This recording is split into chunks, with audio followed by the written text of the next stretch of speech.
here. Talking about the GMC Handy-Van 1000 driver's side door reconstruction. Okay, sandblasted the door. As you can see, I sandblasted the edges. Completely smooth. All up inside the new channel. See all that? All up inside the new channel. Perfectly smooth. No pinholes. So, anyways, that's ready for epoxy primer. But before I do that, this thing needs major construction. The front panel needs to be replaced, but I sandblasted on the inside of the door. Okay, this stuff right here is that pour 15 all up inside there. I still got to put some all up in the back side here, but by sandblasting this, I found all the pinholes, so I got to go around and there's a couple right in here. Other than that, everything looks good. Had to re-weld this. These are pinholes, so I welded this up, welded these, welded this. Now, this is that lower panel that I have to replace. You can see some old repairs. That's probably 40, 50 years old. I don't freaking know. Who knows? It's only, you know,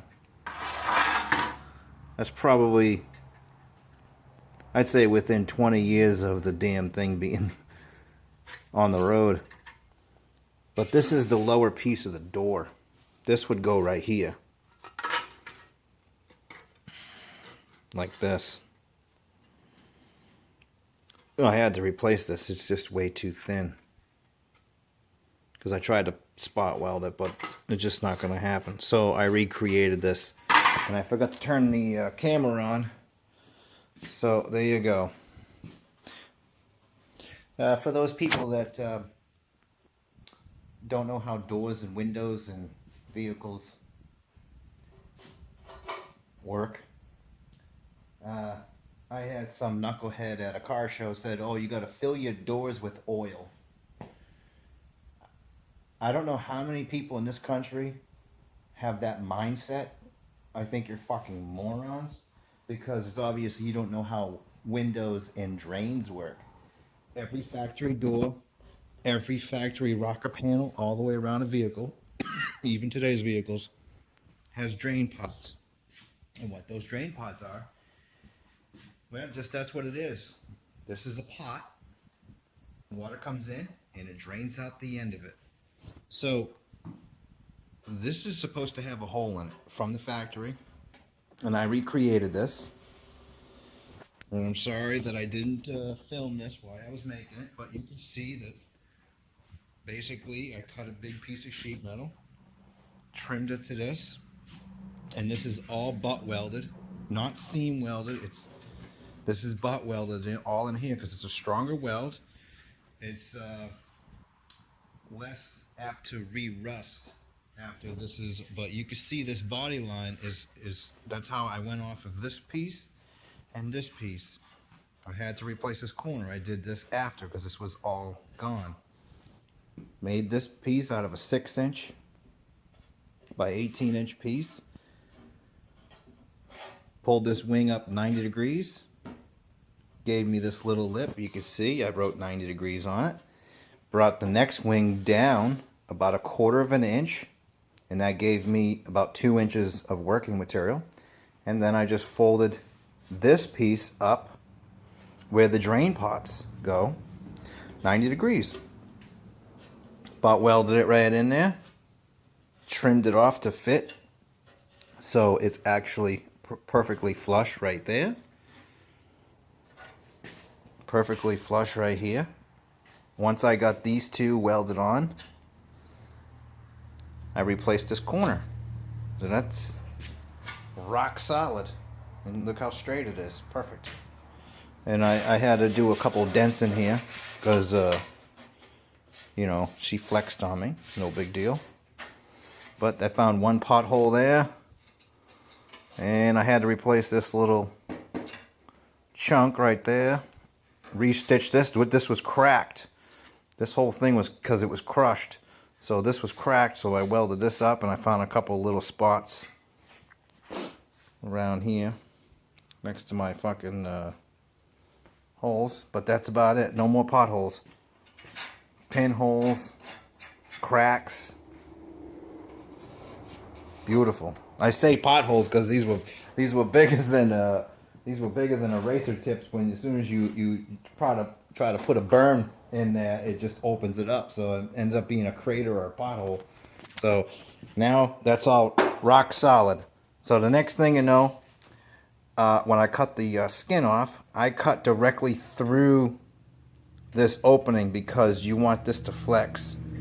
When I put the new skin on, I gotta roll this edge around, so I want this to flex. And when I get that flexed, I'll come back in here, put the dolly 50-50 right on the pan, and then what that does, that'll mushroom down, and it'll actually straighten it out. And then what I'll do is I'll just stitch weld this right there solid, and then there's just a couple tack welds all the way around, just like factory, because you can see that it looks like there was every about 3 or 4 inches, and there's one way over here, so you got like 2 in a corner, and then 6 inches away, and then a couple in here. There was a couple here, so I had to clean this up on the other side. Don't forget, you're looking at this is the back side. So I'm going to turn this sucker around, cut a big piece of sheet metal, and I have to get that contour. You can see it. This is a compound curve with 4 different body lines. Not only you have this one, so it's 1, 2, 3, 4. And what I think I'm going to do is I'm going to make this piece right here flat, curl this edge up, because it's about as thick as your finger, and I have a special tool that I'm going to show you what I do with that. And so I'm going to curl this up, and then I can finesse this with the pick hammer to get that into this spot right here. But you can see without this, there's no way that I would have done that. But you can see how this is nice and straight now. And I'm going to put some POR in here after this is all re-welded, because you don't want to do it now, because I got to get these welds right here smooth, a little bit right here, and I got a couple pieces of wire. So I get this smooth right here, get this smooth right here, put this piece on right here. I think I can make this in one piece, but where this is a compound curve, it's going to be pretty rough.